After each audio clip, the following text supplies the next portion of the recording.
This conference will now be recorded. Good morning. This is Jeffrey Popkin. I am an independent contractor working with Bakersfield ARC, doing a series of presentations regarding the home and community-based waiver and its implementation for community-based services. Today, I want to do sort of an overview. We've done some of these before, but it's good to get a refresher so that you really fully understand what the 10 rules that the federal government has put into place specific to services that meet the home and community based waiver services. Um, Individuals who are current regional center clients are evaluated to see if they meet the criteria to be part of the home and community-based waiver services. You have to have full-scale Medi-Cal, and you also have to be a participant of services with the regional center. And you, in addition, need to have a certain level of need that makes you qualified to receive waiver services. And there are a number of folks at the regional center that do receive services under this program. Um, um, the continuing education requirements for this class, we need to know who you are. And if we know who you are, then we can give you credits for your attendance today. So you must identify yourself. There's one person on right now. If you are on by telephone, you need to let us know verbally that you are on. Within the next month, if you could send to Irene at Bakersfield ARC a text with the three things that you learned today, just bullet points, 1, 2, 3. Then we will send you a credit, which is good for working with the regional center and with community care licensing. There we've mentioned this before, but in case you have not seen this yet, there are 31 courses that are online that are self-paced through a company called Relias, and you can sign up for those through Bakersfield ARC. Contact either Irene or Valerie, and they can get you set up. And then you can take these courses at your schedule. So if you wanted to work, you have an hour on a Tuesday evening, you can do an hour and then come back to that class 3 days later and finish it up. Once you finish up the class, there's an exam that you take. If you pass the exam and follow what it requires you to do, you will get a certificate, and it will give you credit for again both community care licensing as continuing education requirements and current regional centers continuing education requirements. So, and they're very good courses, very professional, and it's another way you can get CEUs for your program. Um, okay, so today what I wanted to talk about was I wanted to talk about the 10 rules that are the home and community based waiver requirements.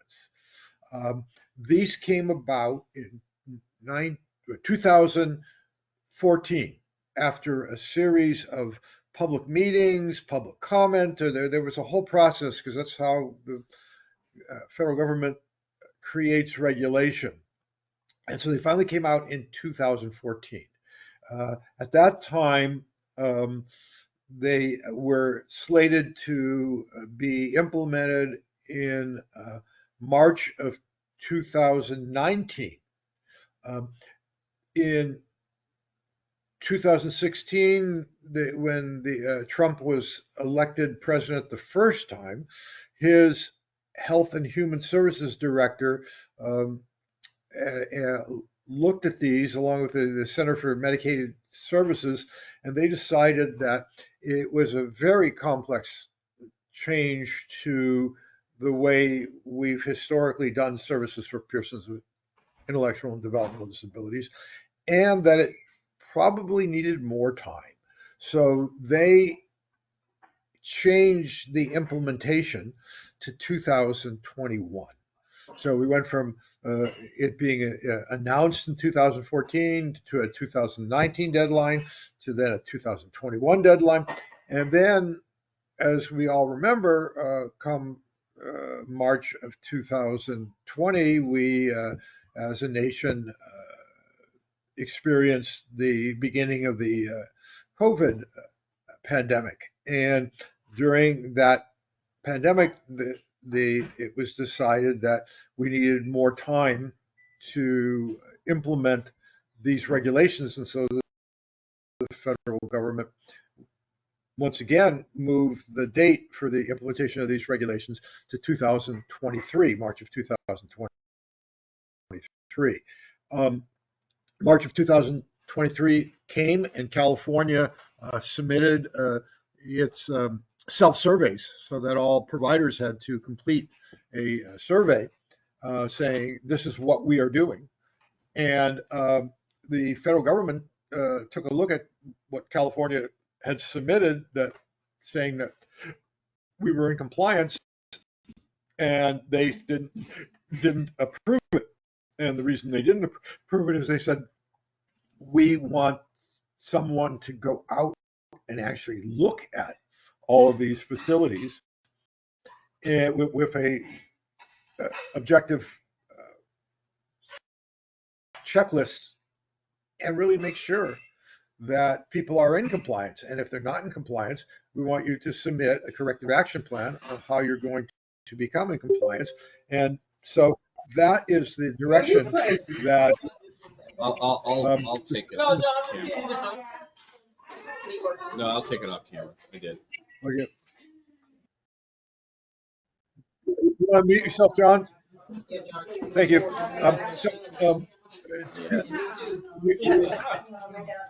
Well, I don't know if this is going to work because I'm not getting.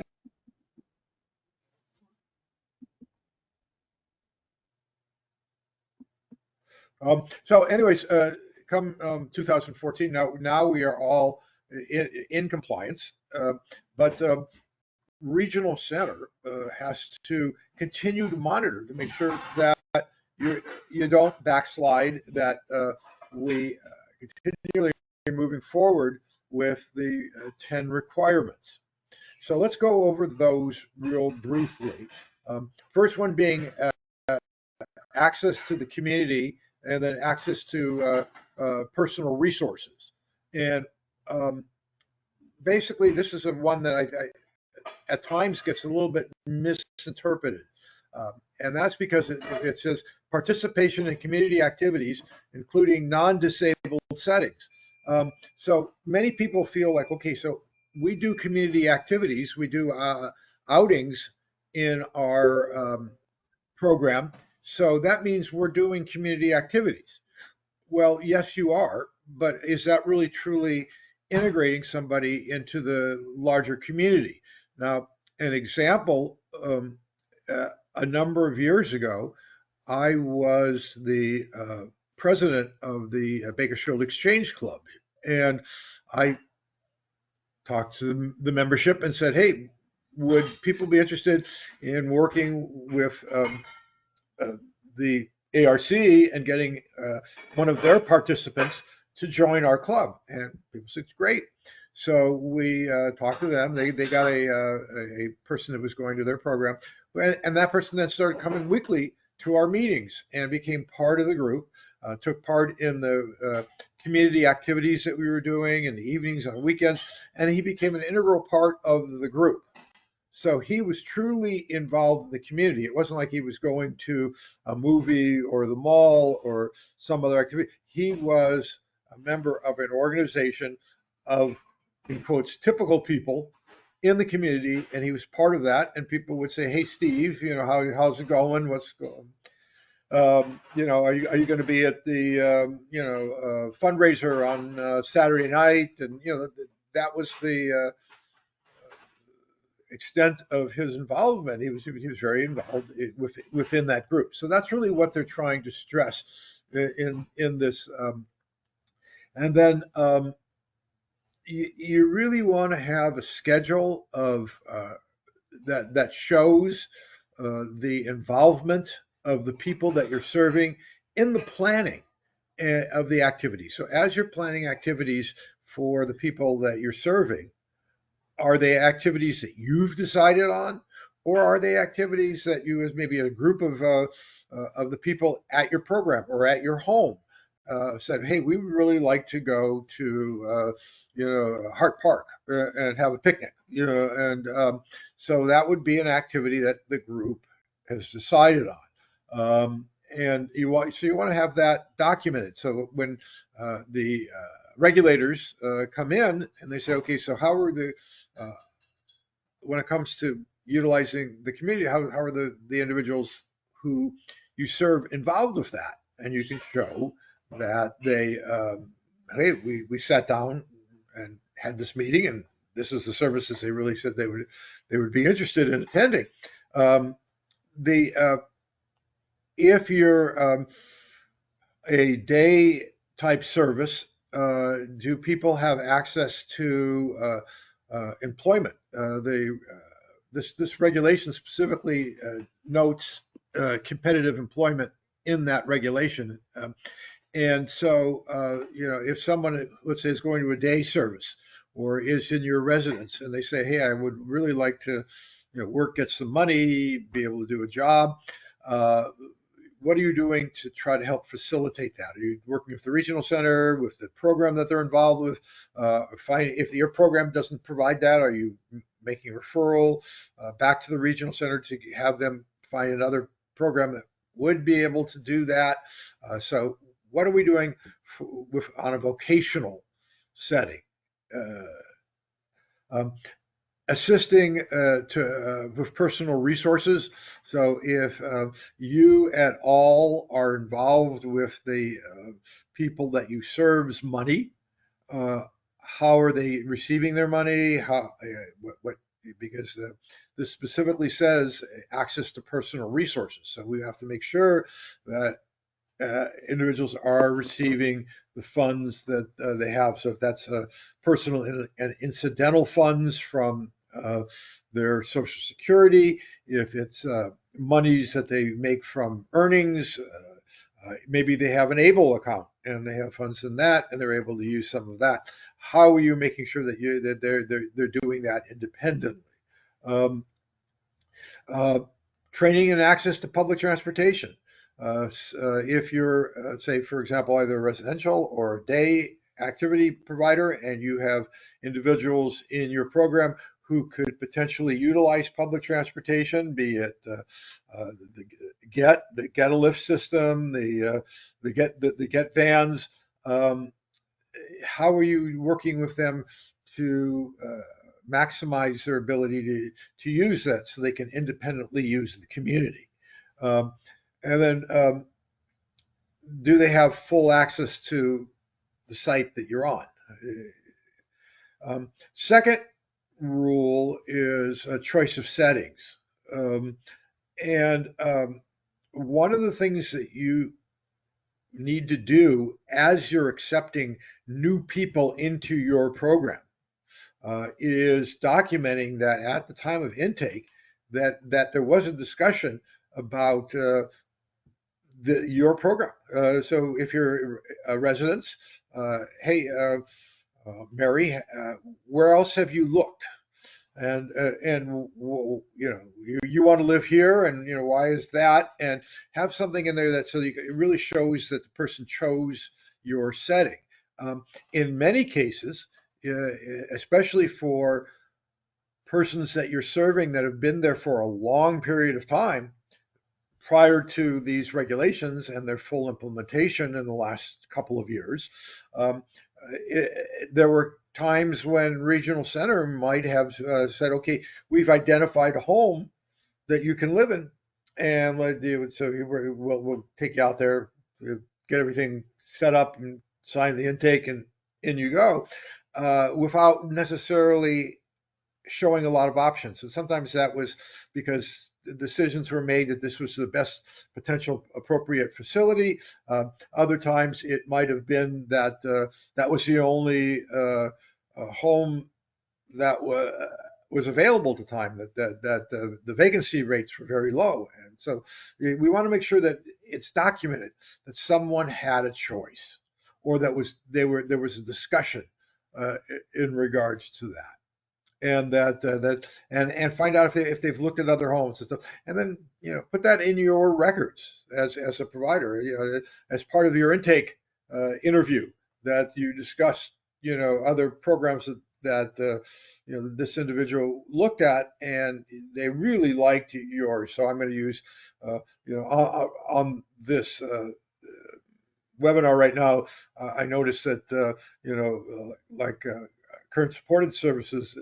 I mean current adult, and also inclusion films. So if let's say, for example, if somebody says, "I really wanted to work on movies," or "I really like the program that you're offering here at current adult services," document that and make sure that that's known, that this was a choice of setting, and then at least annually, and more often it would be better, but you want to make sure that you do three things.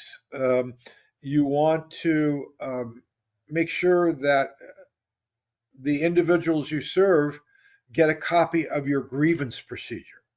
So, in other words, if somebody's not happy with something that's happening at your home, at your um, uh, day service, how do they go about making an appeal? Who do they talk to? Do they talk to you as the administrator? Do they talk to the person on the evening shift? And if they still can't get that resolved, how do they go to the regional center? Or and so you want to make sure that you have you have a procedure, a grievance procedure, and that was one of the things that we looked for when we went out and did the assessments back in 2023 and 2024. It was to make sure that everyone had a procedure specifically to how clients could, voice concerns. The second one that you really want to look for, uh, well, I think you should, is a satisfaction survey. So asking the individuals that you serve, how satisfied are you? What would they like to see changed or different? Um, the Bakersfield ARC, the people who I'm doing this class for, are credited with a national organization called CARF, and it's a Council on Accreditation of Rehabilitation Facilities. And CARF requires a yearly satisfaction survey for all individuals who are involved in programs. So, and I've seen different ones, all kinds of different ways to do it. Some people have kind of like when you go to like an ER for emergency services, sometimes they have like different faces, all the way from very happy to crying and very upset, and then one's in between. So if you have someone who's less verbal, or may not fully understand the question, you can use uh, formats like that. So it really depends on who you're serving, but you should have some way of trying to find out what people like in the program, what people would like to see different in your program. So the satisfaction survey is a good thing to do at the time of the annual review IPP.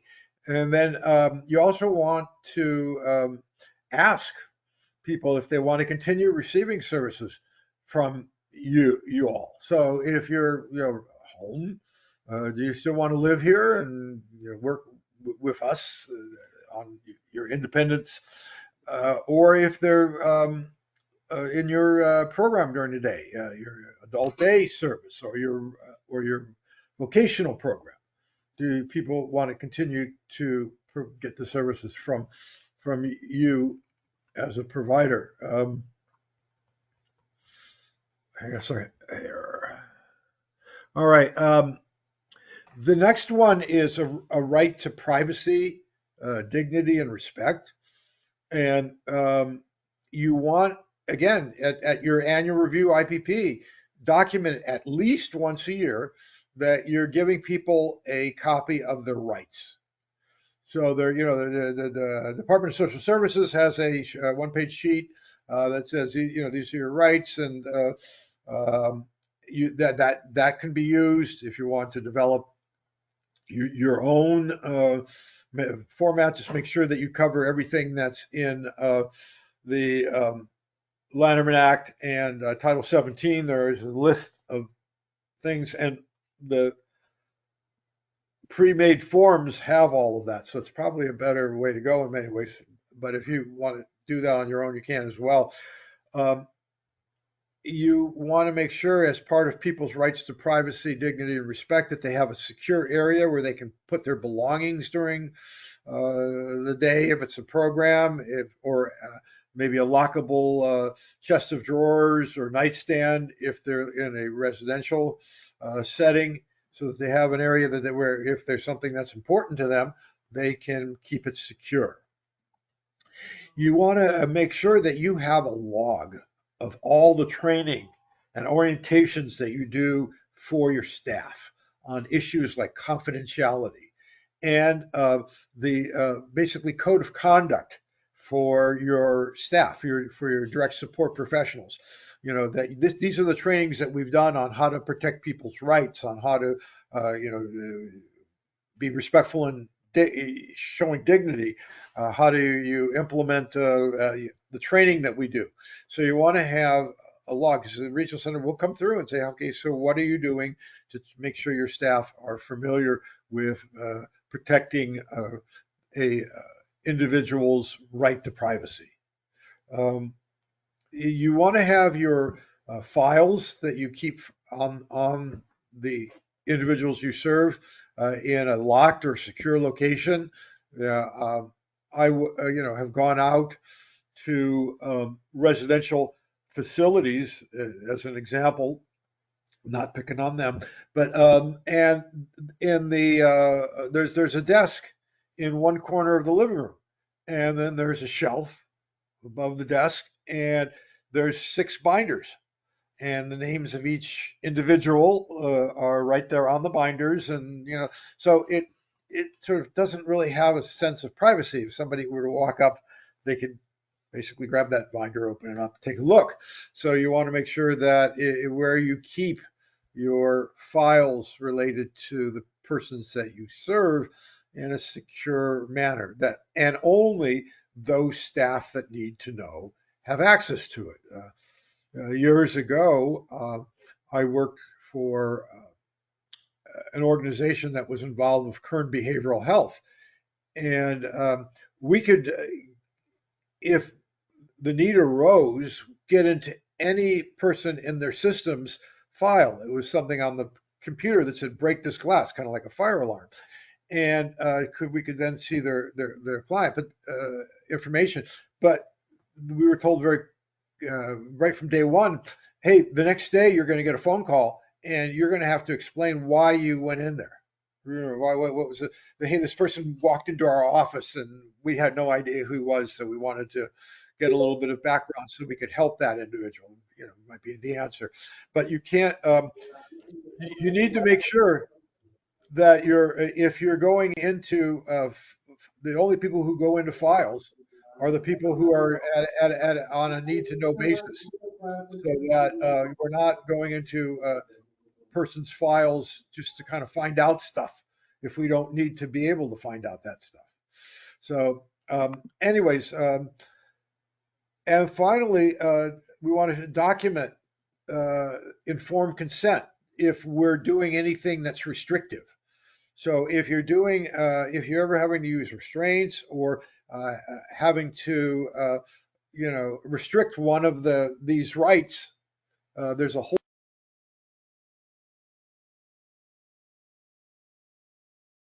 when we move on to number 8, which is access to food, and it says that people have a right to go into the kitchen and get food at any time, but you have somebody who has very restricted dietary requirements. then that can be, with their consent, you can have in their plan, it's got to be written into their plan, something that says that no, yeah, they have access to food, but it's restricted to these foods. Uh, the fourth rule has to do with the individuals involved in personalizing their schedule or calendar. So, are they involved in setting up their program? Uh, I went out to one day program a few years ago, and um, while we were discussing something, somebody raised their hand and said, we have George, and George is a pretty good guy. He really is doing well in our day activity, but from 2 to 3 in the afternoon, he just won't work with us. He just takes off. He goes out, he smokes, takes a walk, just seems to not cooperate. And I said, so what happens during 2 to 3? And he said, well, that's when we have cooking class. And I said, well, maybe he doesn't want to be in cooking class, and he's telling you that by his activities. And have you worked with him on personalizing his schedule so he can have something during that time frame that is to his liking, to his strengths, to his needs? And they ended up changing that individual schedule, and sure enough, he became much more cooperative during that time frame because it was clearly what he wanted. And so you wanted to, if somebody requests a change. So if George would have come up to the staff and said, hey, I would like to, I don't want to do a cooking class, I want to be involved with this other activity from during the day, you want to document that so you can clearly show that you are indeed respecting people's rights to independence, and if they bring up that they would like to do something different, that you do that. And you also want to have evidence of in your record that people have the ability to spend time with their friends. So if it's at your home or at the day service, that they're able to be with the people that they want to be throughout that day under certain circumstances. Um, you want to show that you are using person-centered practices, so that every plan is about that person, and you don't have like what I sometimes refer to as cookie cutter plans, where you have a cookie cutter and here's a thing of dough, and you're making one of these cookies, you're making a second cookie, you're making a third, your fourth. So because I've been out, not recently, but in the past, I've been out to programs, and uh, the different plans that are written for the individuals attending uh, or living in the home are identical. There's very little difference between the 5 or 6 plans that I take a look at. So they're not individualized. So we want to make sure that what we're doing is individualized to the folks that we're serving. And then when you're getting someone new into your program, you want to put down in your intake what about that person's strengths, their interests, their likes, their dislikes. So you document for the record the uniqueness of that individual, and that should then become the sort of the foundation for which your services are based on. Now, again, some of you have had individuals in your programs for many years. And so some of the stuff about, when somebody first comes in, talking to them about, have you looked at other programs? Let's take a look at your strengths and weaknesses and your desires. That needs to be looked at the annual meeting, because intake has been some years ago. But it's not too late to really look at people's what they would like from their services. 5, choosing services and supports. Document in the chart the individual interests, like we were just talking about a minute ago, what people like and what they don't like. And you want to try to build the services that you provide based on what those interests are. So it's not like, okay, from 8 to 9 we do this class, from 9 to 10 we do this class, or in a residential facility from 5 to 6 we have dinner, from 7 to 8 is quiet time, 8 to 9 TV, 9 o'clock curfew, everybody go to the room, and you need to make sure that people have the ability to individualize their program designs. The documentation of at least quarterly should really reflect that you're working off of their IPP and that your ISP is based on that particular individual's goals and objectives. Again, we don't want just the same service plan showing up for multiple clients. It needs to be individualized. Um, and yearly, when we do the annual review IPP, we want to document uh, the goals and preferences, and if any of those have changed over the last year, so that if I go, I the time I worked for Kern Regional Center, it was not uncommon to go and look at a case file, and the IPP basically read the same every year. With the exception of maybe if there was some sort of health concern, like a individual had their appendix removed, one year, so that showed up in the report in that year. But otherwise, it was it was like year to year the same report, and that shouldn't really be, because what you and I look at and what we want to do changes over time. And things that I thought I was going to do 2 years ago are not necessarily the same things that I'm thinking about or doing today. In some cases, some things are the same, but many of them are not, and we want to be able to do that. Now, rules 6, 7, 8, and 9 are specific to facilities that serve folks in a residential setting. So we'll go through those real quick here. 6, you have to have what they call a lease agreement. And for right now, if you're using the Kern Regional Center admissions agreement, that suffices for that. I don't know the current status, but I know that in the past there was a committee of regional center folks that were getting together to try to develop a standard statewide document that would meet all the requirements for that and could be used throughout the system. And I don't know where that's at, but in the meantime, when we would go out and do assessments on facilities, if you had the regional center IPP in the file signed by the client, the individual who was being served, uh, that would suffice, or the conservator or whoever was legally in charge. The If it's a facility where there's a roommate, you want to document that they agreed to that roommate. Again, many of these individuals have lived in your home maybe for many years, and they've always been roommates. And that's not even necessarily an issue, but especially for new folks coming in. If you have individual bedrooms, not a problem. But if you're sharing a bedroom, I got to make sure that everybody consents, both the person who's moving into that bedroom and the person who has been in that bedroom both agree that the two of them are compatible, and it's okay to live together. You can't just plunk somebody into a bedroom that's someone else's private area, and now they got somebody living with them who they may or may not know or like or want to be with or associate with. So we want to be respectful of everyone's um, privacy and living space. Privacy in the home. Residents have keys to their home or their room.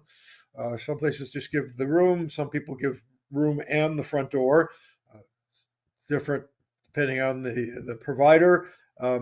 And only appropriate staff have keys to the room. So if somebody keeps their room locked while they're in there, and there's some need to get into that room, not anybody can get in. It has to be only certain designated staff. Rooms are personalized. Individuals can put up what they want to put up in their room. It's their room. So if they want posters or uh, wall hangings or pictures or family memorabilia, whatever, that's their room. They can put that up. Years ago, I remember going out to a home and a client had a pretty it was a woman in a scantily clad bikini setting, and the provider said, "No, you can't have that up there. This is a religious home, and we think that that's not appropriate for our home." Well, it was this person's room. This was their space, so they can have in their space what they want. If the provider doesn't agree to that, then maybe they can look at whether that's an appropriate setting for that individual. And the provider and the individual can see if they can negotiate something, get the regional center involved, and figure out if that works or not for that individual. Um, Residents can lock their rooms from the inside or from the outside, so they can lock the door either way, and there needs to be confidentiality in all uh, meetings that occur in the residential facility. So if you're having a IPP, a quarterly, any other type of meeting, uh, it, it can't be in the living room with all the other residents, sitting there watching TV. It needs to be in a place where it's just the people who need to be in that meeting at that meeting. Um, Moving on to number eight, schedule and access to food. As I was mentioning earlier, that individuals have a right to their to have food at any time, day or night, and have access to food. If there is a need for a restricted diet, you want to go back and look at the rules that are specific to home and community-based waiver on how you develop a plan specific for that individual. That plan gets documented into their service plan and their IPP, that they consent to that being in their plan, and that it's reviewed periodically to make sure that it continues to be appropriate. So if you are going to be looking at restrictions, I would sit down with your service coordinator, the individual, if there's family involved. If that is a restricted diet that's medically indicated, get some documentation from the physician or medical provider who put that prescription into place, and have that all in the record and have it documented that there was a need for this restriction and that we're reviewing it at every quarterly meeting, that it continues to be in place, that the individual who's living there has acknowledged that there's a need for this restriction and they agree to it. Visitors at any time, that we want to make sure that we document that the individual has the ability to have visitors.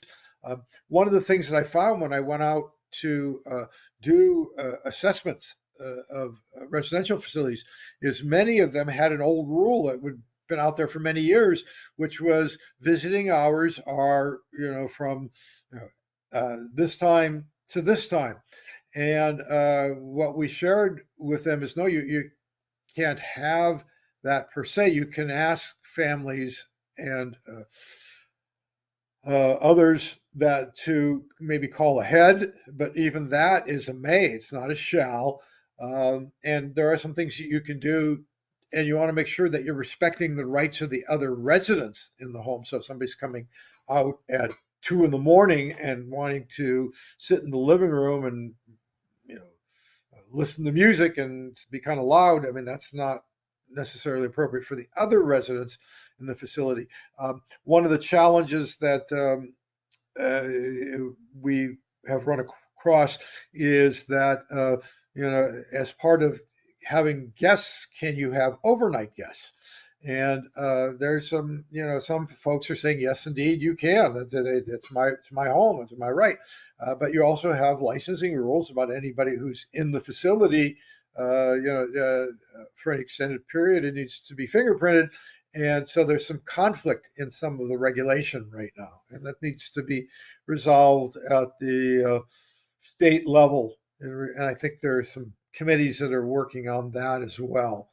Um, and finally, accessibility. Your home or day services need to be accessible to all individuals. So anybody who needs any type of reasonable adaptation, be it, we think of usually as grab bars or ramps, but that also can be if you have individuals who have like sensory integration issues and need a certain type of environment to be able to feel comfortable and to be able to perform, to their capabilities. We want to make sure that we provide for that. So those are the 10 rules. And what are we trying to do with those 10 rules? For individuals with intellectual and developmental disabilities, we want to enhance personal health, safety, and development. We want people to be healthy, happy, safe, and to be progressing. We want to empower individuals to live and receive services in the most integrated and least restrictive environment possible. So we want, and when we talk about integrated, we want that to be with the general population of our communities. Um, I was just reading yesterday. I receive a subscription service called Disability Scoops, and they go throughout the country and find articles specific to our field, and then publish it twice a week. I think it's a $50 a year subscription. But anyways, there was one yesterday about a um, planned community down in Florida where it's almost entirely persons with intellectual and developmental disabilities living there. And many of those individuals are receiving home and community based services. And there are some folks who are now suing them, the providers, saying, you're not providing your services in the most integrated and least restrictive setting because it's only people who have developmental disabilities in this large community of apartments and services. And they're saying we think that's discriminatory. Interesting enough, there are elderly communities, and there's a specific exemption in the civil rights laws that allow for that. There are not those type of exemptions for the persons that we serve. So that it's going to be an interesting challenge down there in Florida to see what happens with that particular case that's moving through the courts right now. And finally, we want to foster meaningful community participation to improve quality of life and health outcomes. So one of the things that we find is that as people are happier and feeling more fulfilled and more involved, people are healthier too. Makes sense. I mean, if we're feeling alone, isolated, not happy, it it affects our mood. It affects us overall, and we're not quite as healthy as we would be if we were in a setting where we felt like we were respected and dignified and, like I say, happier. The Scandinavian countries score among the highest in happiness, and interesting enough, they also score among the highest in life expectancy. So the two seem to correlate. Um, so let's talk a little bit about health. We want to improve physical well-being through regular monitoring and management of chronic conditions such as diabetes, heart disease, and obesity. Um, you know, some people say to me, "Okay, isn't this more for residential? What can we do in a day program? Because we're not, we're not doing their diet, and but if you're doing like activities, if you're doing some sort of physical activity during the day, people taking walks, maybe a small group is going to a local gym or to the YMCA, to Parks and Recreation to do activity. That could work. Also classes. So some providers have gotten there's a group out of Chicago that provides classes that are free of charge. They do it a couple times a year, and they're on health related issues. So teaching the individuals we serve how they can manage. So if someone does have diabetes, teaching them what they can do with their diet. How do they eat foods that are healthier, that won't raise blood sugar as much, and also heart disease, things that you can do to try to prevent heart disease. When I was a child, there was a neighbor down the street who they had a son who had Down syndrome, and we were told as young children that we should, sort of pity that family. Back then, disability was viewed very differently than it is now. And part of the reason that we should be pitying them is because their son wasn't going to live past his teenage years. And that was pretty much the case back in the 50s, 60s. That people with Down syndrome, because of heart and lung issues, uh, in many cases did not live past their teens or early 20s. Um, Today, the life expectancy has basically close to tripled, so that people are living in their 50s and 60s. And, we've really been challenged now by early onset dementia, which seems to be something that we see in most persons with Down syndrome as they reach into their 50s and 60s. So a very different issue over time. But because we were able to address some of the heart and lung issues through surgeries, through antibiotics, through lifestyle changes, through a number of other things, persons with Down syndrome live much more longer and more fulfilling lives than they did when I was a youngster. Um, and then partnering with local healthcare providers, community programs can ensure individuals of IDDs have access to necessary medical services, including routine checkups. So if you're a provider working with the clinics, there's like Omni, Clinica Sierra Vista, through health maintenance organizations like Kern Family Health. There are ways that you can do that. You can also, in some cases, call these organizations and ask if they can come out and maybe do a health fair at your program, where they can do some basic monitoring, blood pressure maybe, or little finger sticks for sugar, other things. So you can have like you see them out in the community periodically, where there are health fairs. People can come and get weighed, see what their body mass index. That's something you can potentially do, at your day activity program. And for those of you who are, residential providers, look to, working with the clinics about a day. Maybe you can bring your individuals to the clinic, or have the clinics maybe send out a nurse or something to work with you and do some education, health education for the people that you serve. Um, screenings.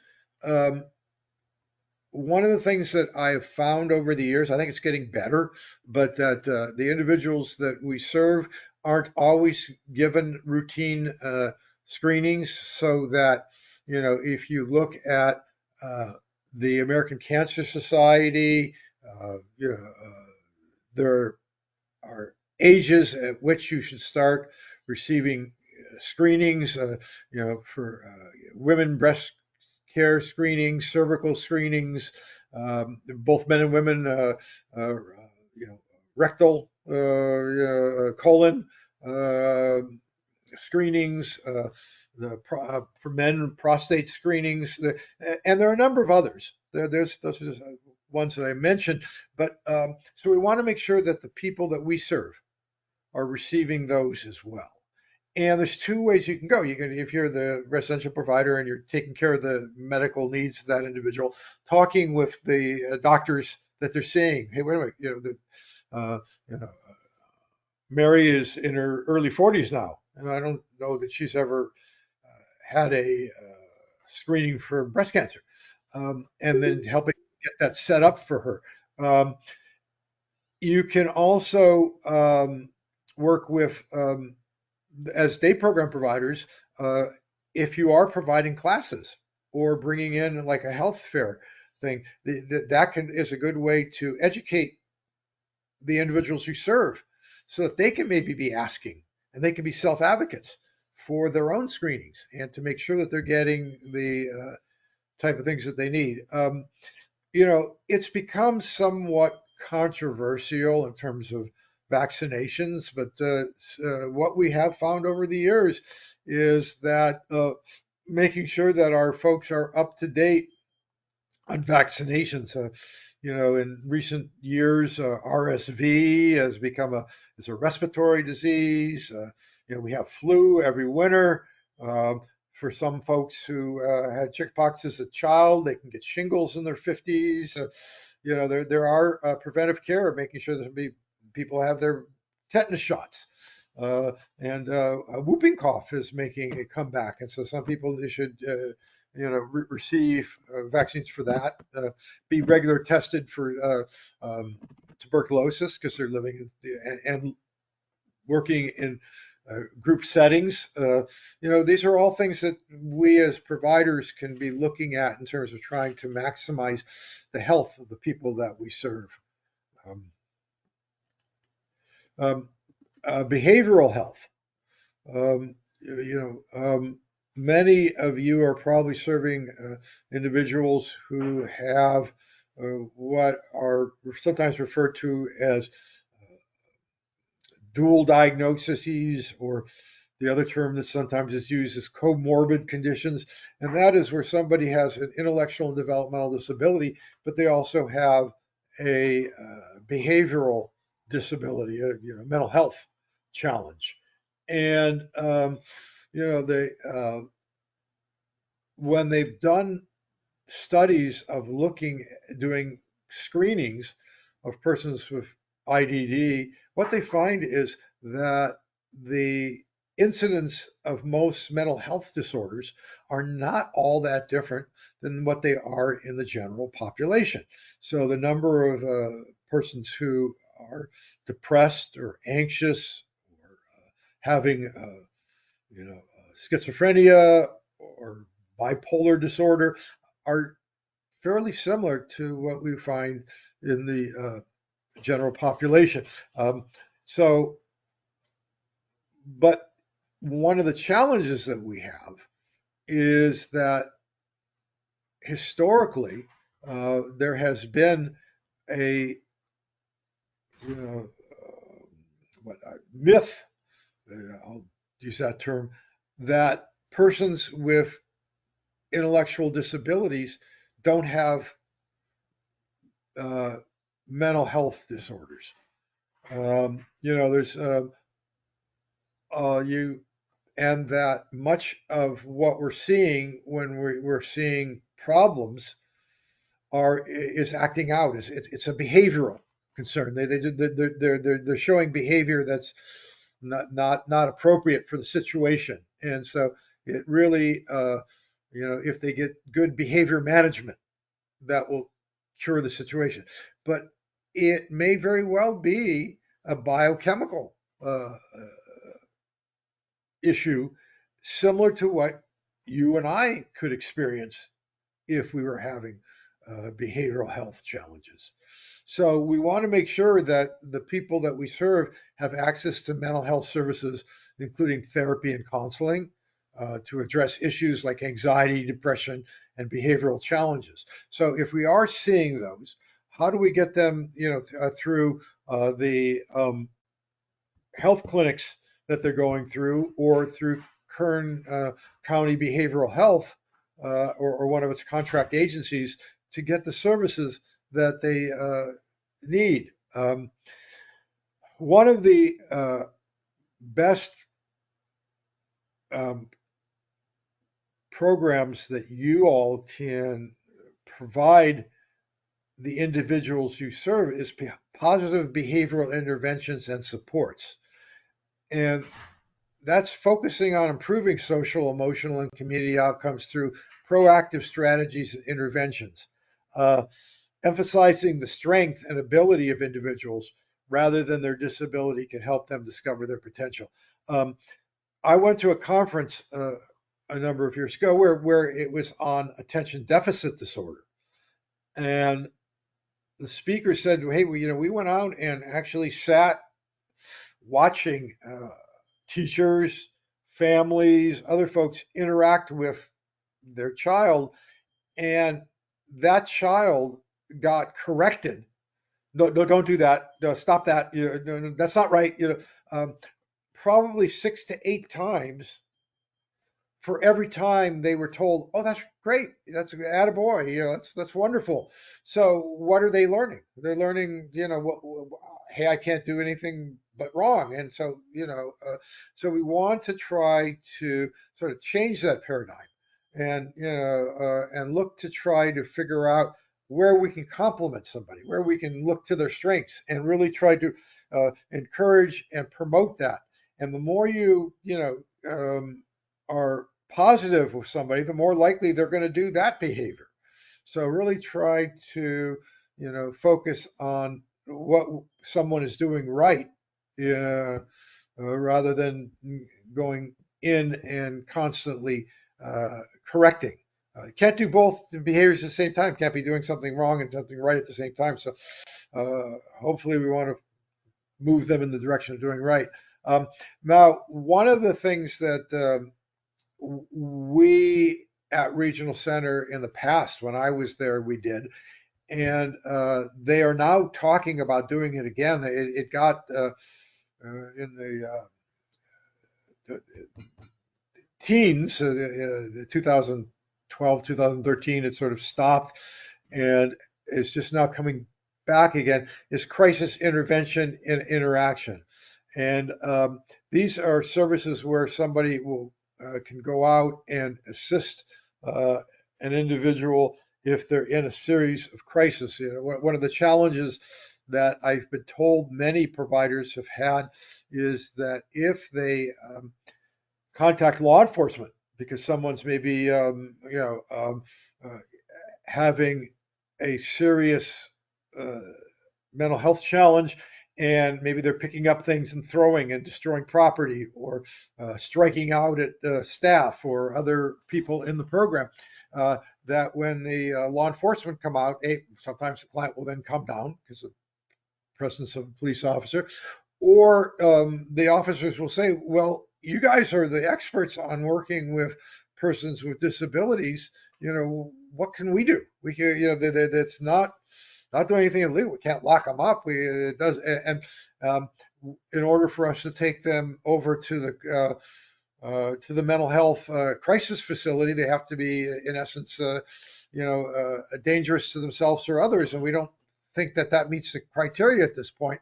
So having a service that can come out and assist you with interventions to calm that person, to really try to get better control for both that person, because if they're out of control, they're not really feeling good about it either, and it's certainly creating issues for you and the facility. How do we go about working with that individual to get them back on a positive track. Um, and then dental is another area that we really want to focus on. Maybe getting a dentist to come out to your facility and give a presentation on good oral health, better oral health, regular dental checkups and treatment to prevent oral disease. I heard somebody say one time that the thing that to protect yourself, your personal safety from an accident or harm, the number one thing you can do is wear your seatbelt when you're in your car. They said the number two thing you can do to protect your health and safety, or well, your health, not necessarily safety, is to floss your teeth. Because if you get gum disease, that gum disease can travel to the heart. It can create all kinds of other problems for you. So you want to make sure that you're taken care of. So a range of routine cleanings and preventive care, more complex procedures like extractions, filling, restoration dentistry. Uh, these services are tailored to meet the specific needs of individuals with IDD. There is one dentist in Bakersfield that does sedation dentistry if individuals need that.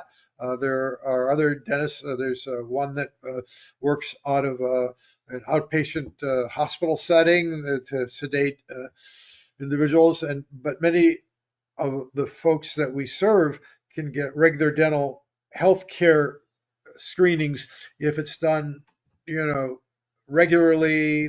They understand it.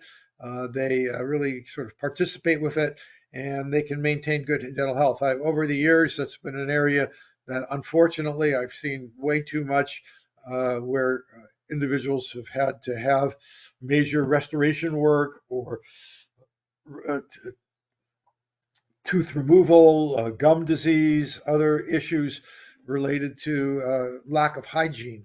And so we really want to try to stress that. And as part of the programming we do and part of the community work that we do, really emphasize the importance of the mouth and keeping hygiene. Dietary.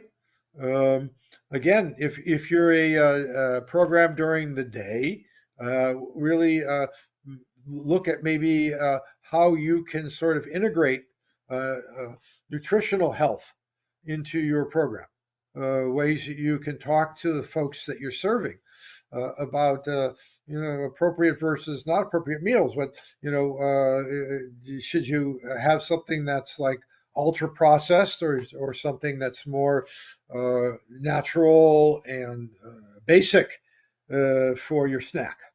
Is it for your lunch? What are you bringing to programming during the day? Is it possible to look at some other lunch, or if you're going out to eat, do you get the same double cheeseburger every day? Yeah, and is there something else you can maybe look at ordering, like a salad or something different? So providing nutritional education for folks can be very helpful. And the same thing in residential facilities, both in terms of what you serve, but also teaching the individuals about healthy. And then if you, as we mentioned earlier, for number 8 of the rules, they have access to the kitchen, having uh, items in the kitchen which are more nutritional and better for a person's health and weight and blood sugar levels, etc., heart disease, what have you. That's all can be related to nutrition. Um, Moving on, physical. Hopefully, you all have some sort of a physical program in your setting. Programs and services that promote physical activity and improve mobility. We want to, there's the old adage, use it or lose it. So that we want to make sure that we're active and involved on a daily basis so that we're doing things that keep our muscles strong and healthy. And promote mobility. So we don't want people to be just sitting around all day at the program or in the evening and weekends in the facility. The old adage of a couch potato, somebody's just sitting there watching the TV or playing video games or doing something. We want people up and active throughout the day. There are a lot of different ways you can do that. I for myself have a Apple Watch. I'm not. It's not a commercial, but and that sort of tracks things for me. So I sort of know how much activity I'm getting through today, how much time I'm spending standing rather than sitting, how much calorie burn I'm doing throughout the day, etc. So that kind of keeps me in a certain zone on a regular basis. But that can be done throughout the program. So maybe part of the day, different groups of persons in your program are going for a 20-minute walk. Or you find out who really likes working out and you take one group to Parks and Rec or to a gym or to the Y uh, gymnasium, so that they get regular physical activity. It's good for your blood pressure, for your muscles, for your weight, for a number of things that uh, can benefit from regular physical activity. Offering tailored physical activity programs that promote mobility and overall physical health. Activities like adaptive sports. Some people are involved, might need some adaptations, reasonable accommodation for their sports. Fitness classes and recreational outings can be designed to meet the needs of specific individuals. So, how you do that and what you do can be tailored to the people that you're serving. But if you don't have one now, I would encourage you very strongly to think about promoting a physical activity type of for the individuals you serve. Now, some individuals might say, "I don't want to do that. I don't want to exercise. I don't want to take a walk." And then you need to maybe work with that individual over time to really get them to understand the benefits to themselves and how it's a positive thing to do that. It's not like it's a chore that you're trying to make them do. It's something that it's really for their benefit. Um, Personal safety. One of the things that we really need to be aware of is that as we're promoting more community independence, and saying, okay, we want you to be out and about. There are some individuals out there that are predatory, for lack of a better term, and we want to make people safe and get them to understand safety awareness. I saw a study at one time that was done in Australia that talked about victims of crime. And it said that people with disabilities, developmental disabilities, were more likely to be victimized crime victims in every area except one. And that one area was auto theft because, for the most part, our folks don't drive. But if you're women are uh, according to some studies, up to 10 times more likely to be sexually assaulted, raped, other types of personal violation um, than the general population. Men about 4 times as likely, and in many cases, it's people that they know and trust. So it's the bus driver, it's somebody at the program, it's a family member, a neighbor, somebody that they've met out in the community and become friends with. So teaching about safety is really an important thing. Teaching individuals of IDD the essential safety skills and empower them um, to navigate their environments confidently. This includes understanding how to respond to emergencies, recognizing potential hazards, and noting how to seek help. And that's another area of potential hazards. Just recently, in the Altadena fire down in Southern California, there was a father who was a double amputee, and the son who was in a wheelchair with cerebral palsy, and they were not able to get out safely for the from the fire situation. So we want to teach about not only personal safety as you're in the community, but also earthquakes, fires,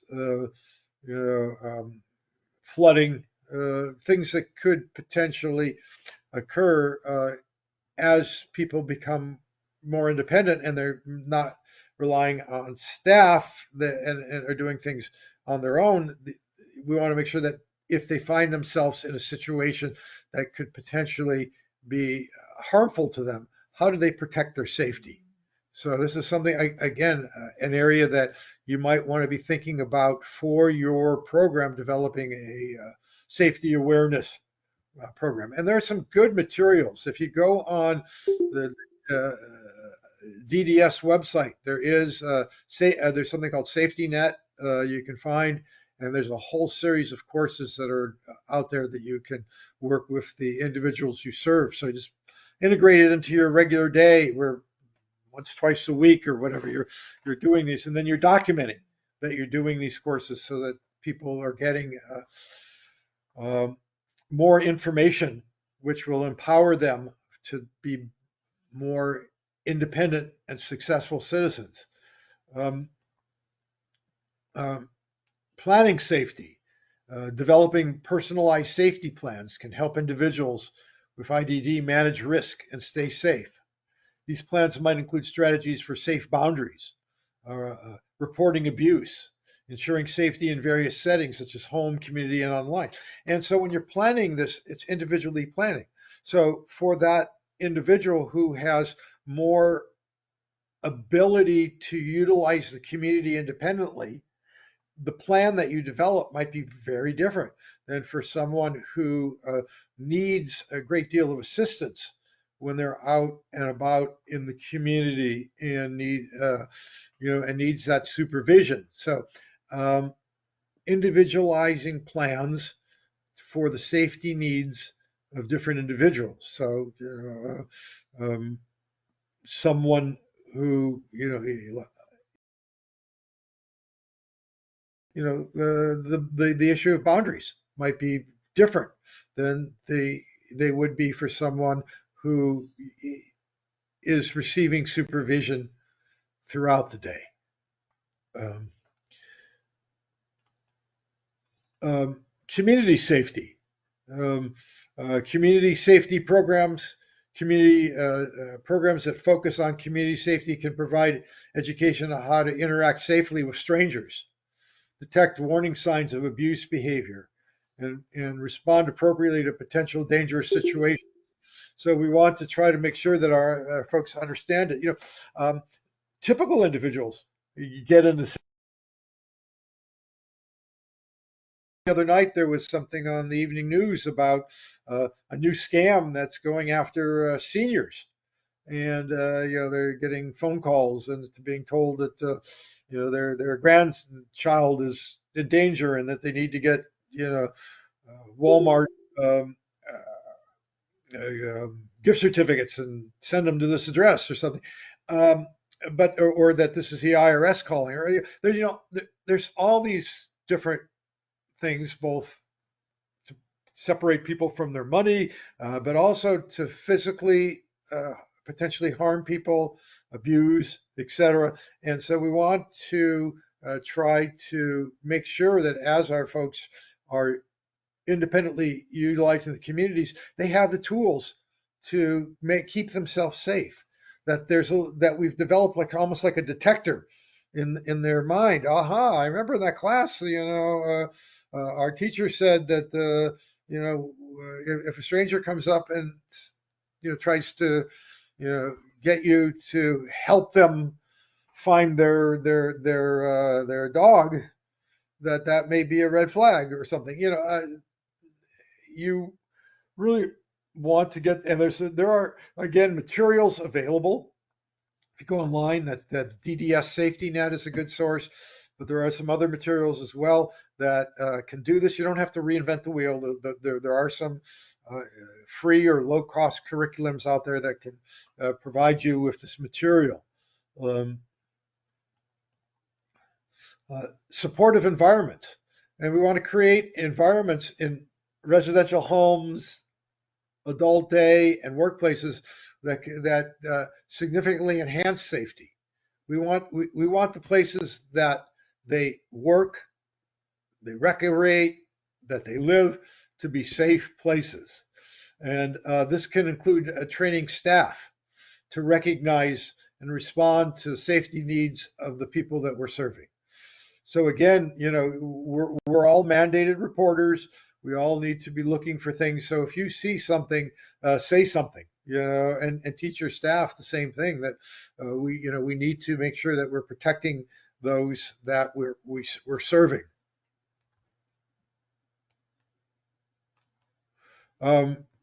Communication tools. More and more we live in we're a very plugged in world, and so for some of the individuals we serve, uh, um, personal communication tools can be helpful to help with safety. A cell phone, a some people have adaptive equipment that they use so that they can stay connected and safe. And these tools can provide real-time assistance and monitoring. Earlier this year, I was out riding my bike and I fell off my bike and was injured. And interesting enough, because I have my cell phone and my watch. It sent out an alert it sensed my fall and sent out an alert to my emergency contacts. And the alert included my a map of where I was. And so, family members were able to get to me and get me to, medical treatment fairly quickly. So, using technology for those clients who are out and about more so than others can be very helpful, and keeping them safe. In addition, some of the technologies that you like wear these days and stuff, can monitor for high heart rates and pulse and afibrillation. There's a lot of stuff now that they're putting into these tools that can uh, help with diagnosis. Although they say on them this is not a diagnostic tool, but if you see something going on, then you can go to a medical professional and have them, assess what your technical tool is pointing out. Um, Safety advocacy, we want to advocate for our individuals. So raising awareness about safety needs of individuals of IDD and advocating for policies that protect their rights can lead to more inclusive, secure communities. Uh, some of you probably saw recently the young man in, I believe it was Idaho, who with autism, who had a knife, and he was out in front of his house, and the family had called the law enforcement, and law enforcement came, and the family said, no, he's autistic. And as he started walking towards the police, they opened fire and ended up killing him. And a very avoidable type of situation. I mean, the officers didn't necessarily know, and they're doing an investigation, and that would be a tough call to be in that situation. But on the other hand, if we could have done a better job at the time of alerting everybody, or to have or do advocating, or making sure that law enforcement folks have proper training. And I know here locally there is through the Post Academy, the academy that law enforcement sends their officers to, there is a particular unit on developmental disabilities and ways to try to recognize that and to work with that, and so that officers can keep themselves and the individuals that we serve safe in situations. So if you get the opportunity and you're meeting with law enforcement, and that's another thing you can do too, is you can have folks with emergency responders come out to your program or come out to your home and maybe give a lesson to the people that you are working with on how do you interact with us. And that I think is very helpful as well, so that people have an understanding about the role that that officer plays, or that EMT for when they're there for take someone to emergency medical, the roles that they're involved with. Um, okay, now we're trying to talk a little bit about development. We're getting near the end here. Encouraging individuals to advocate for themselves and make informed decisions about their lives, and fundamentally is fundamental. This can be accomplished through training and support in communication and decision-making skills. So that's another area that you want to think about when you're doing programming. How are we making sure that we're involving the individuals we're served in the decision-making about the things that they do? So do we go into the setting and say, okay, here's what we're going to do? That's fine, right? Yeah, that's fine. Everybody will sort of maybe one person say, no, I don't want to do that. But or do we say, okay, so this is where we are, or what's here's sort of today's agenda. What do you guys think? What would you like to do? How do you want to accomplish this? And really try to develop that skill that people are much more likely to speak up and feel that they're part of that planning process. And then developing essential life skills such as personal care, home management, money management, helping individuals with IDD lead more independent life. So, when we're thinking about the day that we're providing folks, we should be thinking about meaningful activities. So if there are areas that we see that this person can improve on, which will benefit them in the community and their ability to be more independent, we ought to be trying to incorporate that into our curriculum. And it may be for this individual, we're incorporating it into the curriculum for them, but then there's someone else who might need something else. And so we're being flexible and trying to individualize that service. Okay, for the community, we want to facilitate opportunities for individuals to participate in community activities and social events that can sense of belonging and inclusion. We want people to feel like they're part of something, that they're part of a group, that they're part of a activity, that they're part of that they go out regularly to, let's say, Bakersfield College baseball, and they're part of the rooting section.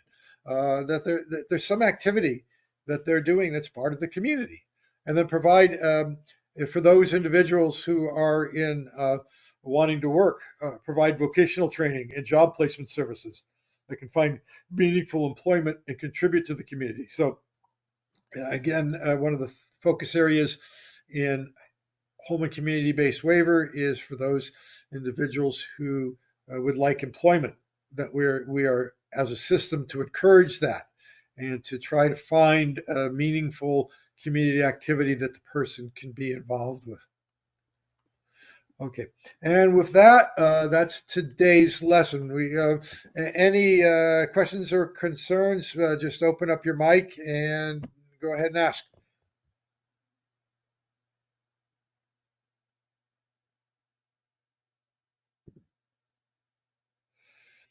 All right then. We're going to be closing out today. Coming up, I didn't put a slide up for this, but coming up in July, There will be 3 days of experts coming out from one's from Massachusetts and one's from Wisconsin to work on developing some of these vocational areas for the individuals we serve. And there'll be half day classes. There will be classes for day service providers. There will be classes for resident, well, not no, vocational providers, and then there's also going to be classes for regional center staff because they have to be trained as well in how to refer individuals for community-based employment. So that will be coming up in July. There will be a big announcement on that with the newsletter that you'll probably be receiving next week. And again, if you're not on our newsletter, let Irene or Valerie know, and we can get you on our once a month newsletter. And with that, I will go ahead and sign off unless there's one more chance for any last minute questions or concerns or things that you'd like to see me do in terms of trainings. I do want to say thank everyone for attending today. And like Jeff said, if you have any input, even if you don't want to speak on it here, you can email us at any time, either myself or Irene. I'm hoping that you all have our information regarding that.